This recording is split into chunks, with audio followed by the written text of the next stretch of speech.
Let's get into greater detail on this section of the form, movement by movement. We'll start by exploring this movement from our apparent close-up to cross hands. So it looks like this. I was off to my left side doing my push at the end of my apparent close-up. Leading into my cross hands, I'm going to be switching my weight over to my right foot and turning toward the front and opening my hands. And you'll see my foot turning, my whole body turns this direction. As my hands complete this circle, my right foot comes to center, and then my right hand crosses right underneath my left hand. And then I step out into this horse stance and press down. And this is the cross hands. I rise up, and then I fall.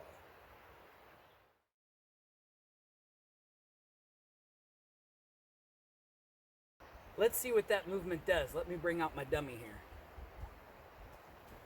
Come on, dummy. He makes a pretty good dummy, doesn't he? So what this first movement does is it's a clearing motion. When he's reaching for me, I'm opening up his hands. So now he might come around and grab my neck. I can see he's getting ready to deliver this knee. This is where my cross hands comes in. I'm sitting down when his knee comes up, and I'm taking the power out of that knee. I can't stop there, though. As soon as I sit down on his knee, I got to lift up to his chin, and then I'm going to push down on his chest. So this is causing this counterintuitive movement that's keeping him off balance.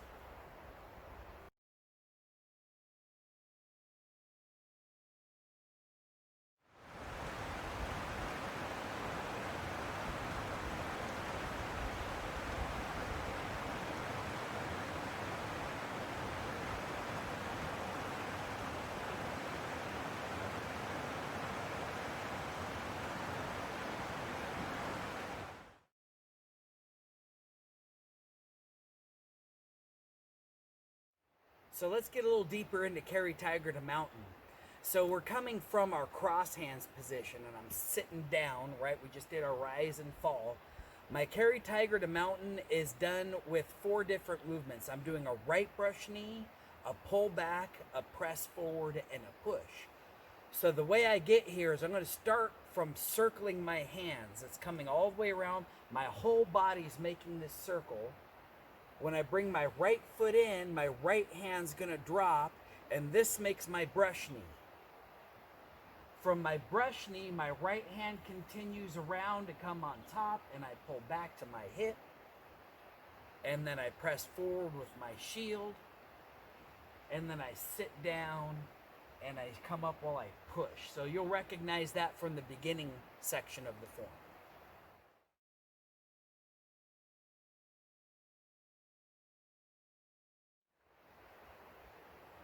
So in the world of Tai Chi, the martial applications of the movement are kind of up to the interpretation of the artist, just like any art.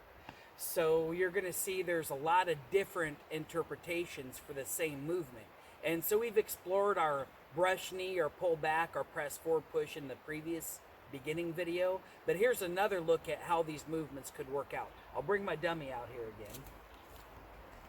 So where this is building from is he's trying to throw a kick at me. So I'm blocking his kick and checking his chest to try to knock him off balance. This leaves my hand forward so it can be very easy to grab my shoulder. From this position, here's my pullback. This hand's going to come down his arm. This hand comes to his head, and I'm pulling him forward to get him off balance. So this is going to change his mind about his attack that he's doing. And he's going to want to pull back or throw this punch. So as this punch comes from this pull back, all I have to do is cross my hand, and I'm doing my press right into this shoulder. If this punch is coming around the side and I push that shoulder, it's going to take the power out of that punch. He might still hit me. It's hooking around, but it's not going to have nearly the power that it did. So the very last thing is after I block that shoulder, go ahead and do that punch again, block that shoulder, now I'm going to push him away from me for the very end. So if we put all that together, you're going to see this chess game start to build. I'm trying to stay a movement or 2 or 5 ahead of him. So he's throwing this kick, and I'm blocking it. He grabs my shoulder. I bring him off balance. I block that shoulder, and then I push him into the lake, and now he's swimming with the fishes.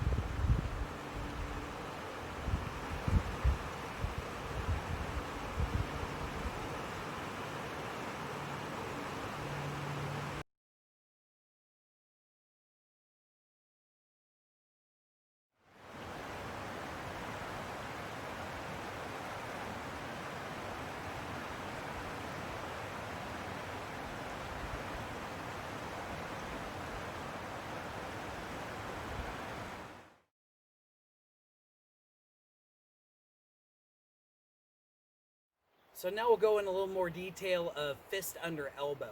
This is coming from my last push of my carry tiger to mountain.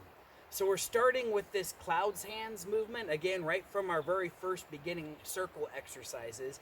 If you're not too familiar with those, go back and watch those. But from my push, just like I'm going into my single whip, my right hand's gonna circle under and this foot turns. My left hand's gonna circle under and that left foot comes in, very much like the marionette. Here's where it gets a little bit tricky. I'm now gonna be stepping forward with my left foot, but as I do that, it's gonna be a cross step. My toes are facing to the outside. I make this separation movement very similar to my grass bird's tail left. This hand is down with this foot, so my next step is gonna be stepping forward. And here's what I call the teeter-totter. My right hand goes up, my left hand goes down. As I reach the top, I'm gonna bring my foot and my hand in. This makes a grab, and then I'm bringing this hand up into a fist under elbow. As I complete that movement, my left foot steps out onto the heel.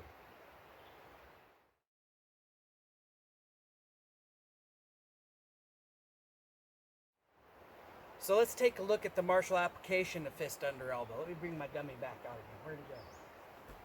Oh, he was hiding behind the rock the whole time. All right, so he's gonna be throwing 2 punches at me. I'm doing these blocks, crossing his body. I'm gonna pass this hand as I do my cross step, and I catch it in this hand, just like passing a ball to the mitt. My next step is gonna be stepping forward, and here's this teeter-totter. I step forward right behind his foot and grab behind his knee. This hand's gonna pull, this hand's gonna lift. And I have him right here on my lower back. I'm not lifting on my shoulder. This isn't world wrestling. So I could set him on his head, but I'll be nice to my dummy, set him on his feet. And so there is that martial application to fist under elbow. Once I threw him, I was just bringing this hand around and I'll be standing in a guard stance.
Let's get a little more detail on this Repulse Monkey.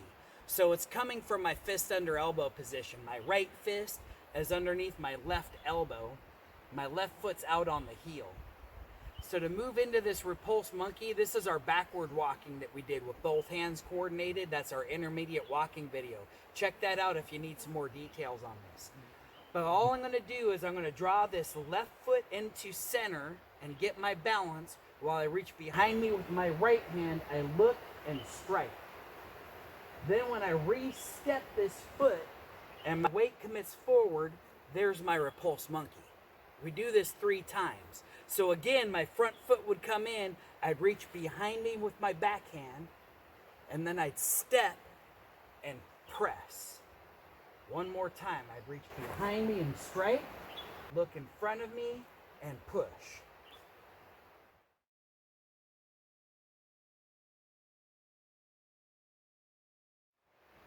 So let's take a look at the martial application of Repulse Monkey. I like to take a look at this from the position I was in before, which was my fist under elbow. And I notice there's this guy creeping up on me. So what I'll be doing is reaching behind me, strike under his chin to stop his advance, and then I step all the way through and give him this elbow strike. Very powerful. Knock the wind out of him. Alternatively, let's say he snuck up behind me and he didn't see me. He's got a hold of my shoulders. Here's this Repulse Monkey with this elbow strike. Now as I come in, there's that strike up underneath the chin. And then I can complete that movement to the next. It's just repeated over and over. So that's if somebody is attacking you from behind. To me, the first application I saw when I learned this was that somebody is attacking you from the front. As he's running into me, I'm stepping away, becoming an anchor, and as I stop, he's running into my hand. As he continues his advance, I stop him. He continues advance, I stop him. And I'm aiming nice for this, right for this nice soft spot, his solar plexus, with the heel of my palm. If I take this nice strong horse stance and he runs into that, he's going to have second thoughts about attacking me again.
So now let's go into more detail on Slanting Flying.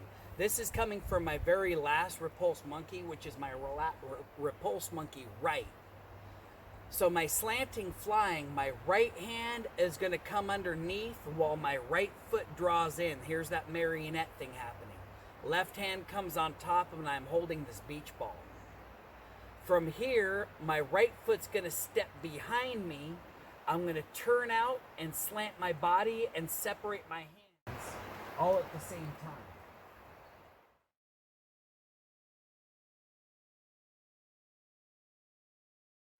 So let's take a look at this martial application to Slanting Flying. So this comes from the Repulse Monkey, and to me it's kind of like a bullfight. I'm drawing his forward momentum with that Repulse Monkey. He's charging at me, and then at this last minute, I'm going to step off to the side and I'm going to use his energy against him. So if he's coming at me, and here's this Repulse Monkey, he's coming at me again, I'm going to deflect this and push him off to the back. And there's that Slanting Flying movement. And so that movement concludes that momentum of the Repulse Monkey.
Let's go into more detail on this portion of raise hands. Very similar to the raise hands that we learned at the beginning part of the form, but there's a slight difference here. First of all, this is coming from our slanting flying position. My body's leaning and my hands separate. Because I have so much momentum and my body's leaning this way, I'm going to recapture my center by drawing my left foot in, and my left hand comes up as a checking motion. My left foot's going to step out while I strike with my right hand. My left hand's then going to push while I draw my right foot to center. Then I'll step out on the right heel while I press my hands out into my raise hands position.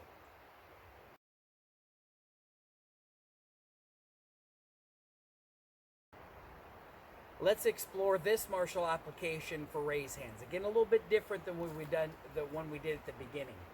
So at this point, with this slanting flying is what we're leading from, and I'm thinking about this like a slip.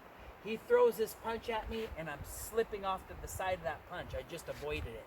But along with that, I'm adding my hand movement.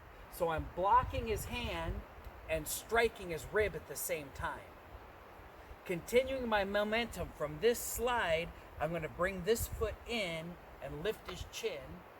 I step out into my horse stance and hit him in the solar plexus, knock some wind out of him. I can push him away and then step into my guard stance, which is my raise hands.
Now let's go into more detail on Stork spreads its wings. It works very similar to the way we learned this movement at the beginning of the form. I'm starting from my raise hand, so my right foot's out on my heel, my right hand's out in front of me, my left hand's just below the elbow. I'm drawing my right hand underneath as I draw my right foot in. I'm stepping to the side and turning. As I reset this left foot out onto the toe, I'm going to rotate my hands up and down. Here's the Stork's wing spread. Now I'm going to block across with my right hand and across with my left hand.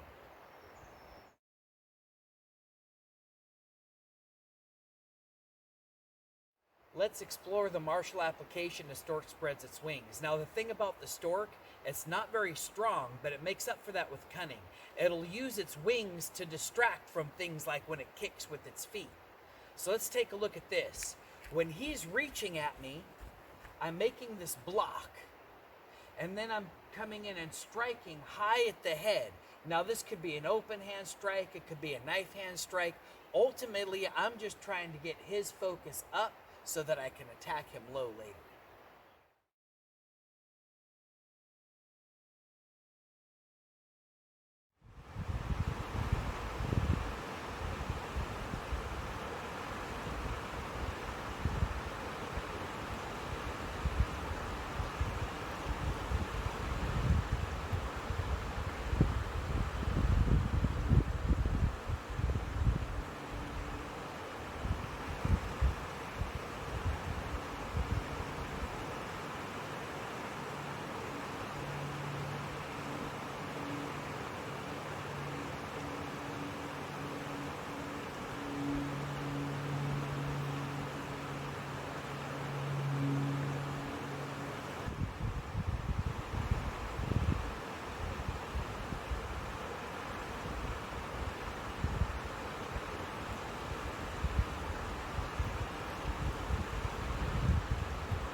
Let's get a little more information on our left brush knee. So this works the same way as it did from our form at the beginning level. We're starting from our stork spreads its wings.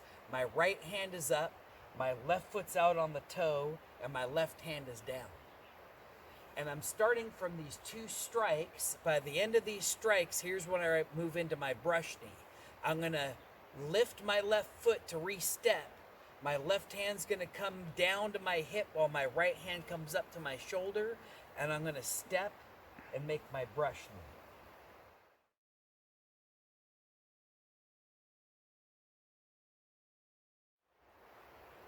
Now let's take a look at the martial application for the left brush knee. Again, we touched on this in the beginning video, so it's the same. This particular one, I'm using it to off balance. So as he's moving into me, it doesn't matter if he's punching or kicking, I'm pushing low on his hip as well as straight on his chest. So if I push both at the same time, he's in the lake instead of punching or kicking me.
We've done a combo like this before, but this time we're going to be following up our twist step with a needle at C-bottom.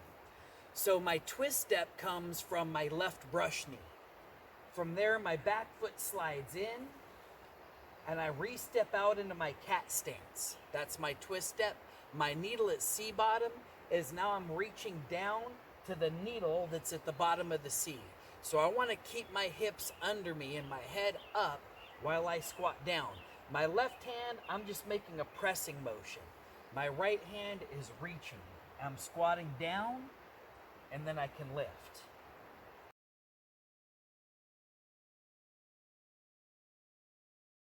Let's take a look at the martial application to twist step and needle at C-bottom. So I'm using this twist step to gain distance on him. I'm getting closer so that now I can reach down and grab his foot. Now when I'm down here and I got a hold of his foot, there's 2 things I can do. From holding his foot, I could just push his knee and knock him over backwards. This particular case, I'm reaching down to grab his foot so I could lift it. And you'll notice that I want to be close enough so I'm not trying to grab his foot from out here trying to lift it. I'm going to get kneed in the face, right? So all this is going to be important, the context that it comes from. But when I do this twist step, I'm right here next to his foot. I'm sinking straight down and grabbing it and lifting it with my legs straight up, using the power of my legs.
Let's go into a little more detail on fan through the back.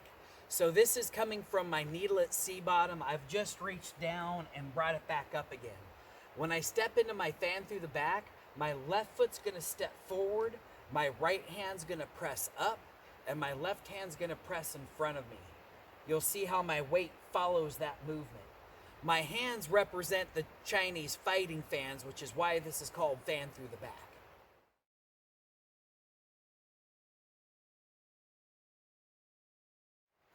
Now we're going to take this martial application for fan through the back and we're going to chain it to the previous techniques, and you'll start to see the chess game that is Tai Chi that unfold here. So we'll go back to Stork spreads its wings. When he reaches to me, I do this block, and then I'm striking one side and the other side. Here's that distraction. I'm getting his attention up so that I can push his hit. As he steps back, I slide in and grab his foot. His weight's not on it. Makes it really easy for me to pick up. Fan through the back as I'm stepping behind his foot, reaching across his chest, and can very easily sweep him to the ground. And unless he knows how to fall, he'll take a lot of damage when he hits.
Now we'll go into more detail on the technique that is white snake puts out tongue. And that starts from this fan through the back position. My weight's right over here on my left foot. So I'm making a 180-degree turn, but I'm breaking this down into 290s. My first turn is I'm turning my left foot into my horse stance, and now I'm facing the front. When that happens, my hands draw into my chest. Now I'm going to make a fist and a snake tongue with my two fingers while I draw my right foot to my balance position. Now I'm facing the direction that I want to go. I'm going to step, and as I commit my weight to that foot, the back fist comes out like the snake's jaw opening, and then here comes the snake tongue. As that hand comes out, it then comes into my chest while the snake tongue comes out.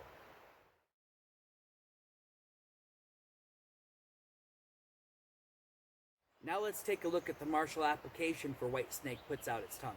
Pretty straightforward. It's two things. It's a back fist, number one, and this back fist is actually coming straight forward to his face. I don't want to be coming down on the top of his head. That's much harder than my hand. I'll break my hand. This is meant to strike down on the top of his nose. It's going to cause his eyes to close, and they're going to water up, while this technique has its effect right to the eyes. He thinks he's Three Stooges. That says the Three Stooges technique. It can work pretty well unless they know the counter.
So the next part of this form is a pull back, press forward, push. It's exactly the way that we've done this in the beginning video, only one slight variation. This is coming from White Snake Puts Out Tongue. In that case, this right hand is right here at my chest. So what I'll do is I'm going to take this right hand, I'm going to drop it and reach around. So from here, the hand turns over, I reach around and I pull back to my hip. My weight shifts backwards. I press forward to my right leg, and then I'm going to sit and come up as I push. Just again like the beginning part of the form.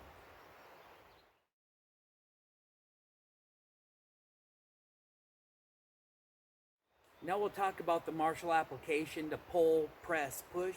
We've talked about this before. There's a lot of interpretations for it. In this particular case, this is coming from my Snake Puts Out Tongue. Now my idea with this technique isn't necessarily to push his eyes back in the back of his skull, but it's going to get his hands to come up. Anytime you attack toward the eyes, the hands want to come up to protect it. Well, this is getting me in a position where now I can grab his wrist and his arm and do a pull. Now there's other ways I could grab this. I could reach under and grab his elbow and grab the back of his head. If I control his head, where his head goes, his body follows. So if I'm here and I get this pull back to here, I'm using my press to now set up my push.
Now a little more detail on the single whip. Again, done just like single whips done previously in the form, especially in this chain of techniques. It's coming right from this push. I'm making this cloud's hands movement right from our single movement exercises. Again, go back to the beginning video and watch that. But what happens is my right hand's coming under while my right foot turns in. Then when my left hand comes under, my left foot comes to center. I'm going to grab this crane's beak. This hand comes underneath. My left foot's going to make a backward step. And then I'm going to turn my body and commit my weight to my left leg. And there's my single.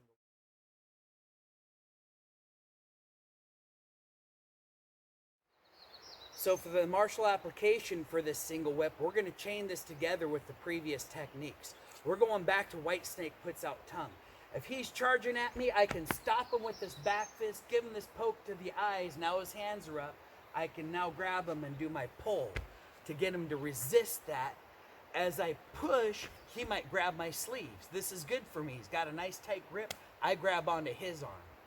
Now when I pull him, I'm not trying to use my muscles, but I'm using my weight. If you remember how this single whip works, I'm going to push down with this hand while I shift my weight, and you'll see how that pulled him off balance. I had to hold him up there for a second. Now this hand, we're going to switch positions. I push this right across my body so that now I can grab. If he had a sleeve, I'd grab with my crane's beak, but right now I'm just grabbing on like my handcuffs. This foot's going to step behind him while this arm comes across his chest. And there's my single whip. I have an arm bar right here, as well as I'm taking him right to the floor.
Now we'll go into more detail in this movement, Cloud's Hands, probably one of the more iconic movements in the Tai Chi form, one of my personal favorites.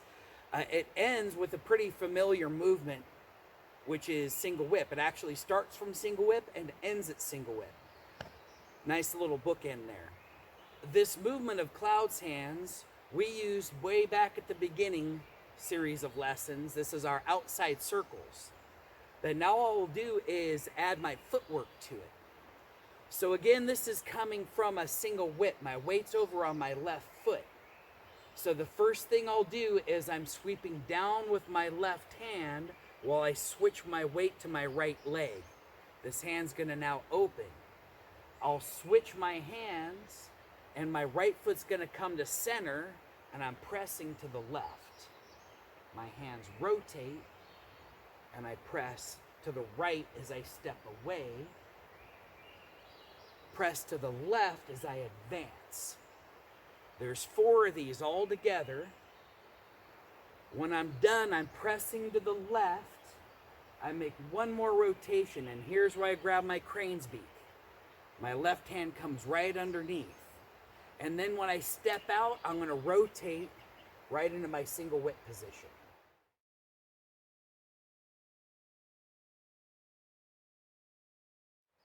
one of the Tai Chi masters we studied from showed us an alternative footwork to this cloud's hands, and it really stuck with me. I really liked it, so I want to show it to you guys. I'm going to be doing this from the side. I'll show you the hand work here in a second. Some of the steps we do are the same, where we bring our feet to the center, but the other steps we're doing are a step behind and a step in front. So when I step behind, I'm taking my right foot and I'm stepping behind my left leg. And hopefully what you can see here is I'm not crossing my feet. See, my feet would get all tied up if I did that. So when I step behind, I'm stepping onto my toe, and it's on this line right behind my foot. So that as I commit my weight, my foot can come to center and back out again. Nice strong stance. My step in front works the same. When my right foot comes in front of me, I don't want to cross my feet because again I could trip. So instead though, when I take the step in front, I want to step in front of my toe so that I can step cleanly out to the side and have a good horse stance. So I'll show this to you now with the hand work.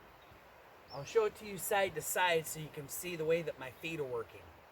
Again, if this is starting from my single whip, I'm going to chamber to my right side. When I move to the left, my right foot comes to center. And then I step away. Now I'll step behind and I'll step away. Now I'll step in front, I'll step away, and I have one more time where I come to center, and then I'll do my single whip. Now the difference, if you go back and look at the other video, is all that distance that I covered that way. So if I need to cover a lot of distance, I can do this by crossing my feet rather than just shuffling my feet. There's the real difference between that footwork.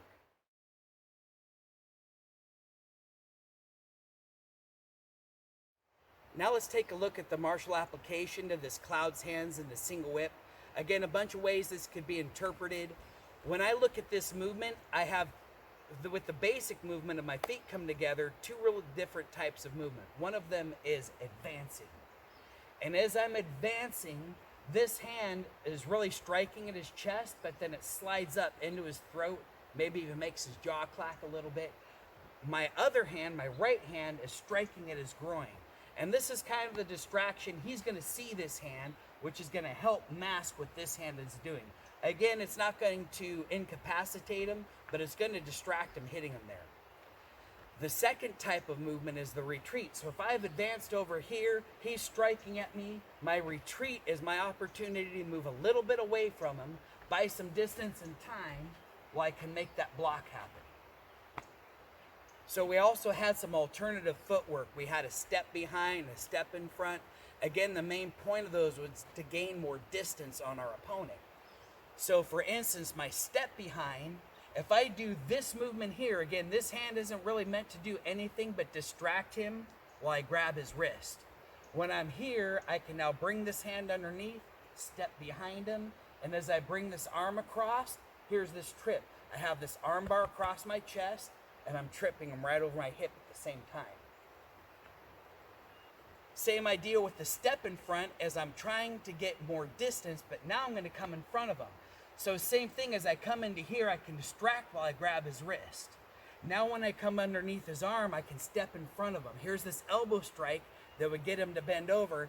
I still have this arm bar, but now I'm going to reach up behind his head and grab his head, and I can sweep his foot out while I throw him to the floor.